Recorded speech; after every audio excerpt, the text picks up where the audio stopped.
8 наурыз халықаралық әйелдер күні. Осыған орай Рауза Ералиева «Нәзік жанның сыры» атты жеке көрмесін ұсынып отыр. Алматы Галери компаниясы белгілі қазақстандық суретші Ералиева Раузаның «Нәзік жанның сыры» көрмесін ұсынады. Көрме авторы сөздің толық мағынасында нағыз әйел әрқашан талғампаз деседі.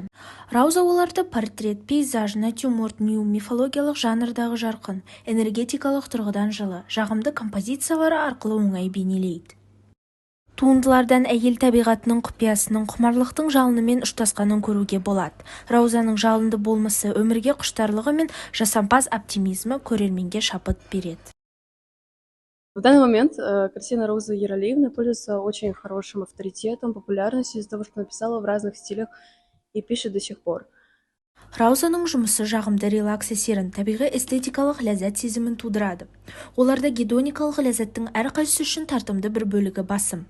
Алайда, автордың жұмысын жеңіл деп атауға келмейді. Себебі туындылардың құпиясы оларды қабылдаудың қарапайымдылығында. Бұл көрменің басқа көрмелерден ерекшелігі әйелдердің жан дүниесінің суреттер арқылы көрсетілуінде. Суретшінің нәзік, жарқын және ерекше туындылары көктем мерекесі 8 наурыз қарсаңында тамаша сыйлық болмақ.